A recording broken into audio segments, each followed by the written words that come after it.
Welcome to the PharmaSource podcast. I'm joined today by John Phillips, who's president of Innopath Consulting, LLC, where he partners with life sciences companies bridging the gap from early stage development through to commercialization. John is an expert in CDMO partner selection, negotiation, and relationship building, with experience which includes being vice president of sales at PII and in various business development roles at BioDuro, Mikart, Patheon, to name a few. John, welcome to the podcast today. Thank you, Luke. Appreciate the time and the opportunity to talk with you again. Absolutely. Today we're going to talk about cultural alignment and how to partner with an organization that's culture is truly aligned to your own vision and goals. But before we dive into that, I wonder if you could share a bit about what led you to focus on CDMO partnerships in your consulting practice. Yeah, great question, because it really was I'll call it the essence of why I started what I was doing. So, being in the industry for over 30 years, the majority of that in the CDMO space. And I really look at that everything ties back to culture, no matter how you look at it. Whether you're looking at the capabilities of a site, the people within this site, all of those do go back to culture, and vendor selection is a huge part of that. And the criteria that goes into the vendor selection is important. And I think a lot of clients don't put the emphasis on the culture part of their vendor selection. And I think with some of the services that I provide, I really look to, I'll call it bridge that gap between the vendor and the sponsor side of those two, of the equation. In your experience, John, then, are sponsors generally looking much more at the technical aspect, if they've got the right capabilities to take their molecule through to the market? They are. If I break it down to four things, and one of the four things is going to be culture. I recommend we look at the technical, the operational, the financial, and then the culture aspect of vendor selection. And I think that emphasis on the culture is what lacks a little bit. They focus on it, but it's in increments rather than throughout the entire process of vendor selection. And there's a lot that goes into the engagements that you have and really the complexity of vendor selection. So it's not an easy task for any of these sponsors to figure out, who do I want to work with? Why do I want to work with them? And to what scale that they want to be able to work with them. And what I mean by that, and I'm going to focus a little bit on complexity, because that complexity ties back to the technical, the operational, the financial, and the culture part of things. And I really look at they need to look at what's their outsourcing strategy. Do they need an organization that is scalable for them? They've got the subject matter experts to really take the molecule, let's just call it from discovery all the way through to commercialization. How many vendors are they working with? What phase of development are they in? Their timeline, their geography, their budget. What expertise are they looking for? And it really gets back to what's their long-term strategy of the program. Is it going to be they want to take it to commercial? They need funding, they need a partnership, or they need an exit strategy. So I just went through a number of dynamics that the sponsors need to consider when they're looking at an organization or a vendor, whether they're switching vendors. Maybe they're scaling up from a vendor knowingly they weren't able to advance the molecule further. So there's so many dynamics that come into play when a client or a sponsor is really looking at vendor selection. And cultural alignment, I suppose, in the midst of that is probably the easiest thing to forget about, or as you say, not to build it in thoroughly all the way through the process. It is, when you look at, I'll call it the scorecard that many of the vendors have. I don't think culture is sprinkled in throughout all of that. And there's an easy way to do that through the engagement with the vendors, the alignment with those vendors, to make sure that culturally you are aligned. So it's not that you're adding a bunch of complexity to the equation. in the vendor selection, but you're adding a dynamic or a criteria to it that helps ensure the longevity of that relationship. I see so many sponsors looking to move from their CDMO mainly because of cultural fit. And if you look at this industry, the CDMO industry has grown so significantly over the past, let's just call it 10 to 15 years. And the best way I can summarize it is they've added capability, they've added capacity to be able to support multiple types of clients. But culture kind of needs to catch up with that. What I mean by that, you have a lot of acquisitions, integrations, turnover within the CDMO space. So how do you really manage culture when you have that, I'll call it a little bit of chaos. And that really comes down to integration when you are scaling up, you're acquiring another organization, you're bringing in people. So all of these dynamics, when you look at organizational leadership, to me, Luke, that starts at home. And what I mean by that, and this is on both sides of the table, when you look at a vendor or a sponsor, that culture of people first. John, what does it look like, John, when a partnership fails? I mean, how does cultural misalignment show up in a sponsor CDMO relationship? I think a lot of it starts with a communication breakdown. It's transparency, it's trust. So, and again, that's both sides of the table. I can't emphasize that enough. Transparency from the onset. And what I mean by that is setting that stage of transparency and trust and communication and alignment, being consistent all the way through, whether it's your timeline, it's your budget, how the trials are going. All of those things start to impact that relationship and that transparency.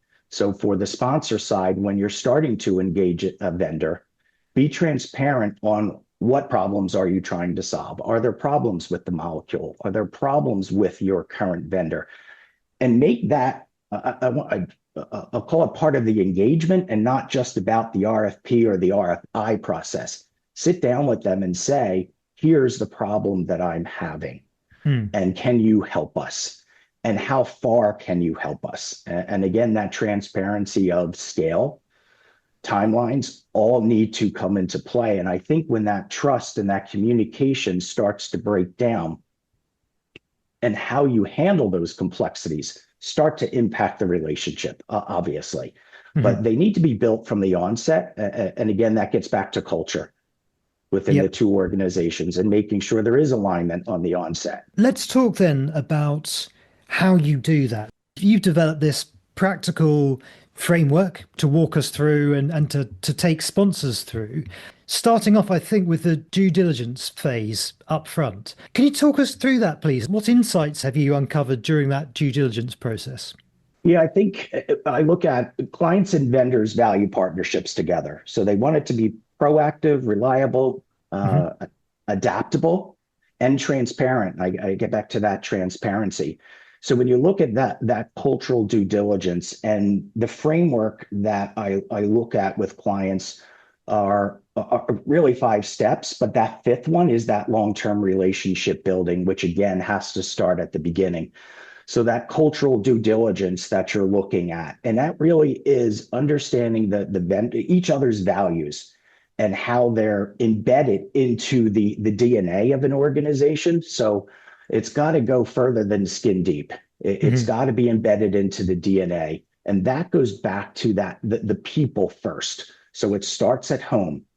What is the culture internally? Because without that, it's not going to emanate to the client at all. It's going to rear its head pretty quick. And then you're getting into the cultural assessment. And that is talking with the sponsors and the CDMO partners, the vendors that they're going to be working with, and ensuring that cultural alignment is, again, in the DNA. Is there consistency across all levels within the organization? Not just those client-facing, but other individuals within that organization that don't always get the opportunity to talk with the clients. Maybe they won't have to engage with them, Mm. but there's still a core component of how that culture is embedded into the DNA of an organization. Site visits, obviously sponsors do Yep. site visits to kick the tires. A great opportunity to again continue to dive into into the culture. And what I mean by that is, until a site visit, there are interactions, there's engagements. Maybe it's an RFI, but all of those are on paper, probably the easiest way to put it. I want to get into that engagement with the client to make sure you're feeling that level of culture within the organization. They're excited about what their company's doing. They're aware of what their company's doing. Mm. And again, that's on both sides, because that alignment of those shared values and also the path that they're on with their molecule. And again, that gets back to the complexities that I mentioned earlier. Mm-hmm. The vendor scorecard looks at all of those dynamics that we talked about: the technical, the operational, the financial, and the cultural. So it dives into it. I'll call it's weighted, but it's weighted in conjunction with sitting with the sponsor and saying, okay, what's the showstoppers for you? What's those deal breakers? So obviously we're going to put weight on certain things because Mm-hmm. capability, technical aspects are have to haves, or we can have them in the future. And again, that's Mm-hmm. that transparency of, okay, we don't have it now, but we can get it, or we are in the process of getting it. And that cultural conversation is key when those types of things happen. So that early engagement, those conversations, and obviously leading up to that scorecard and really assessing the different vendors, and where you are aligned or not aligned, and can you work through those things? So on the scorecard, it's quite difficult, I think, to be able to take something as big as culture and culture alignment and really assign numbers to it. It's something that's as, big and as nebulous as that. How do you break that down into cold, hard metrics that can go into a scorecard? Yeah, and like I said, Luke, it is complex, but it's overlapping with all of the other criteria that you're putting into it.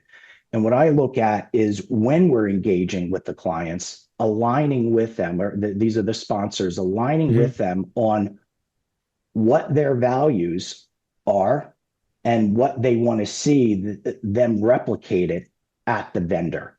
Yeah. And there's a variety of things that we can look at with that. And again, you don't have to ask every single question. Not every single thing needs to be scored. But I do look at leadership and vision of the organizations, communication and transparency. That's pretty easy to dive into with organizations to see how communication, how information flows, and how transparent they are within their own organizations. You Mm. look at collaboration and teamwork, values and action. And what I mean by that is, if, let's say, you're doing a client's survey and they come back with feedback, what has an organization taken from that and they improved upon? Okay. So you can start looking at what did they do with the information that they received. And that's the values and action that I look at it.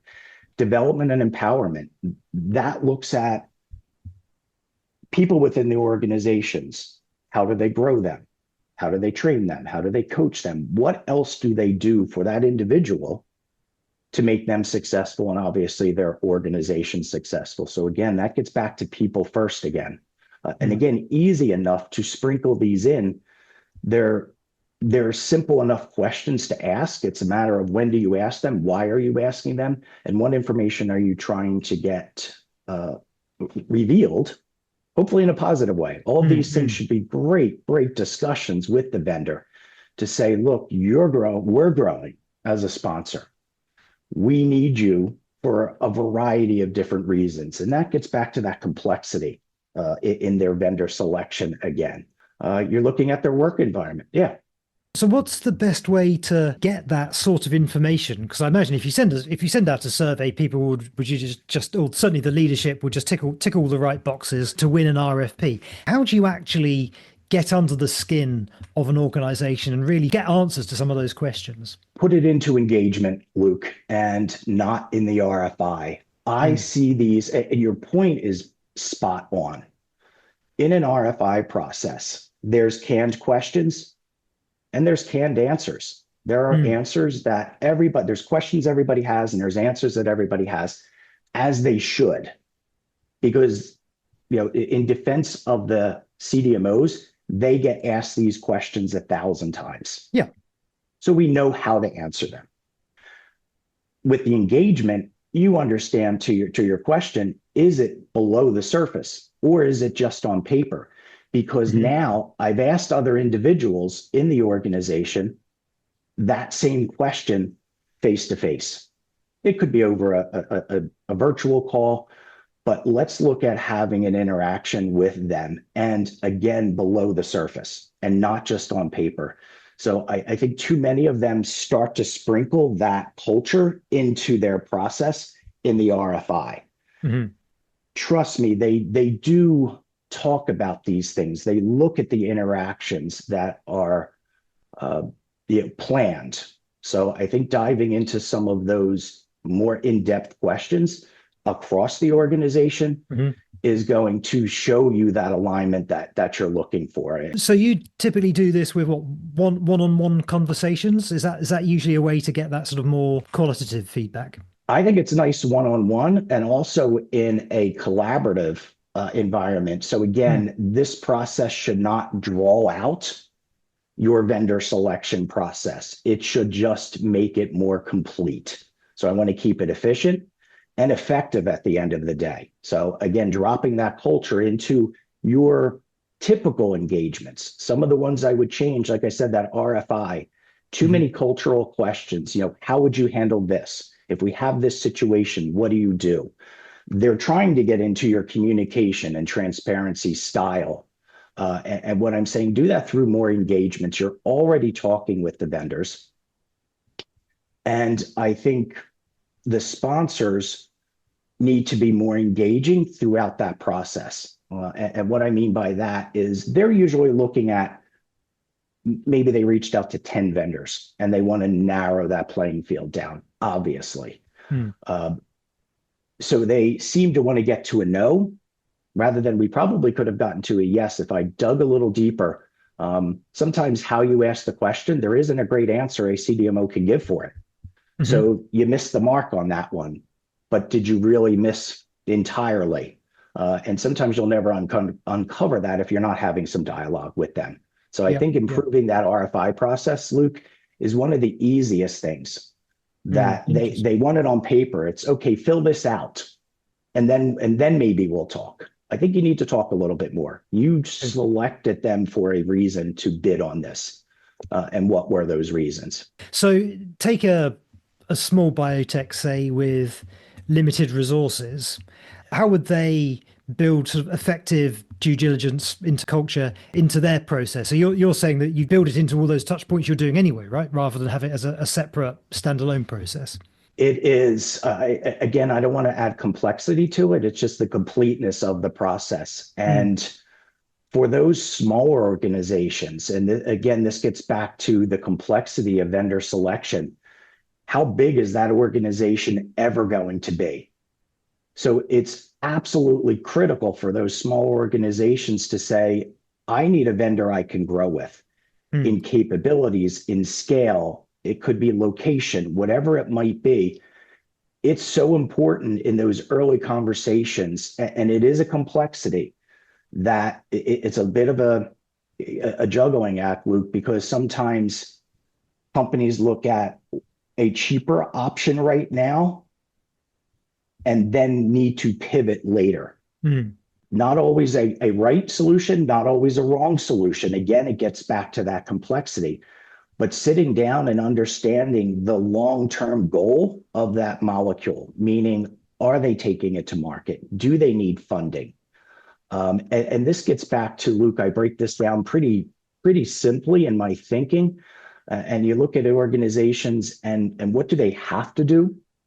What should they do? And what could they do? Hmm. All of those things are there's you can't cut corners on the have to do. So you want an organization that can work with you on those have to do's. And then you're starting to think about what should I do? Because I don't want to be so short-sighted in my thinking that I'm not focusing on my long-term goals as well. That pivot from have to do to really should do, you really need to look at the vendor that you're selecting because of their scale, of their capability.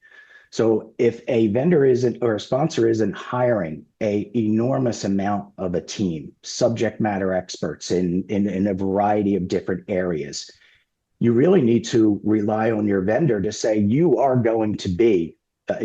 Everybody says this. I want to be an extension of your organization. Please do. In those types of situations, that helps tremendously because now a smaller sponsor has just scaled. But you've got to rely on your vendor. You've got to rely on transparency. You've got to rely on culture, that you're both in this for the long haul. And what red flags do you think companies should watch out for during the evaluation process? I think you need to consider all of the criteria. So again, it's not just about culture. It's operational, it's technical, it's financial. The red flags start. You can really look at that in the scorecard is what are deal breakers, and then what are things that you can get past. The red flags are absolute deal breakers. Yeah, unless you can get past them. And again, that's a conversation with the client. And if they are adding capability or capacity, is that timeline match up? So I think it's not so much about the red flags, it's what can you do with them? Because if it's past the point of return, you can move on. And I think that transparency with the vendor early on to say, we are excluding you for these reasons. You're doing yourself and that vendor a huge service by saying, here is why we are no longer keeping you in the mix. So again, that gets back to communication, transparency. I think those are critical. We look at it on the vendor side as a bid, no bid. Should we even bid this? Yeah. So again, that transparency from both sides is absolutely paramount in growing a long-term relationship. Talking then about long-term relationships, let's say you've gone through the whole selection process and you've started working together. What's the best way to keep that relationship on track in a long-term, sustainable way? Again, how you build that relationship just continues that progression. And part of those, I'll call it those steps, like I said, that 5-step process, the fifth is actually what's your long-term strategy going to look like? Again, those upfront conversations that you had with each other are setting that stage for the longer term. And how long are we going to be together? And trust me, both parties love to have that kind of dialogue. It's getting to that level of dialogue that you really start looking at that, what I like to call as an alignment charter. Okay. So throughout your discussions, you've actually started figuring those things out. And now it's really just putting it on paper. So you've selected your vendor. It could be a very strategic vendor. And you really need to start figuring out how are we going to interact beyond the start of the project so that we continue to execute on the things that we discussed during that, let's call it that vendor selection process. A communication framework, a little bit of a blueprint. And sometimes that's as simple as, who's who on each side? What role do they play within the project? And all of these things are kind of getting to a governance structure, Luke, that you're looking at a long-term partnership with each other. You're looking at a feedback mechanism that you want to implement. Things aren't always going to go perfect. That's okay. What are you doing to collect that information, analyze it, and acting on that feedback, which strengthens the partnership? It really should strengthen the partnership to say, hey, we worked through something. Great, thank you. John, you've been in the space for a long time now, 30 years or so. In that period of time, I wonder what are the sort of longer term sort of mega trends that you've been seeing in terms of how the industry's been shifting? Do you feel as though things are improving long term when it comes to this cultural alignment? What's your take? You mean across the industry, Luke? Yeah, exactly. I think for a blip, a moment in time during COVID, you started seeing everybody work together. Everybody Mm, had to, play nice in the sandbox. I think that's still achievable. And what I mean by that is you need to have some sort of alliance management is the easiest way to put it. Let's just pretend there is not a vendor that can do everything for you, but every vendor impacts your project, and those vendors aren't talking, mm, maybe ever. Some of what I've done throughout my career is actually connecting those dots. You mhm, want to talk to whomever is coming before you and who's coming after you. So there's your bookends of wherever that vendor sits. There's a mhm, greater world around it. And I think I've seen tremendous success with projects when everybody got out of their own way and worked together to say we need to solve this problem, whether it's working with an API manufacturer for formulation development, working with mm, the formulator. So again, putting those subject matter experts together, even if they're on different sides of the table, to say, look, I think we can fix this. And again, I think there was a glimmer during COVID, mm. and you still see that. I still hear a lot of it, Luke, but I think it does get back a little bit to again, that complexity that I mentioned earlier on, that the CDMO industry has grown so significantly and culture needs to catch up. And it starts with people first. So and then very, very quickly, Luke, that goes into being client centric. So my people come first, my clients come second, and I promise you the patient is going to benefit from that. If you don't start at home, it's not going to trickle down. Who's doing it well? Who do you think's really got this nailed and should be the North Star, really, how you make this work? I'll say this, a client said something to me, and it was, you know what great looks like. I can't mention his name because I didn't ask for permission before Sure. now that you asked this question. So I think one of the things you learn very quickly on both sides of this is what does great look like and what should you never do. I think there's still a struggle within organizations for that. And I think any CDMO I've ever spoken to, they'll all admit, look, we're not perfect. But I do think that companies that have scale, capability, resources, and when you're looking at them being the thought leader in the industry, that's pretty important to those startups, those smaller organizations and mid-size, because they're sitting there saying, I can't scale right now. Mm, I don't have the funds. I don't have the resources for all those variety of reasons. But I think the ones that are doing it right, again, have that scale, have those capabilities, have that service offering. They still need culture to catch up a bit. And that's not an impossible task for people to do. mm, Again, it happens if you're buying an organization. How did you integrate that culture? What culture are you acquiring? Are you bringing on the staff? So all of those things, and again, that gets back to what does great look like and how do you start to implement that within your organizations? mm. And again, you start with people. It doesn't have to get more complex than that.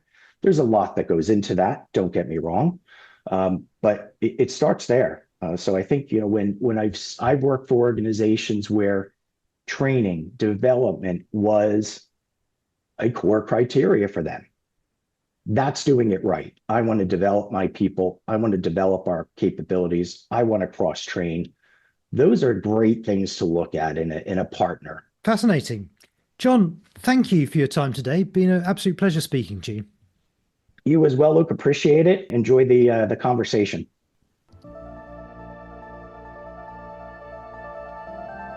Experience the future of contract manufacturing at CDMO Live 2025. Join us at the World Trade Centre Rotterdam on May the 7th and 8th, 2025 for an exclusive event that brings together the sharpest minds in biopharma outsourcing. For 2 days filled with market insights, best practices and partnering.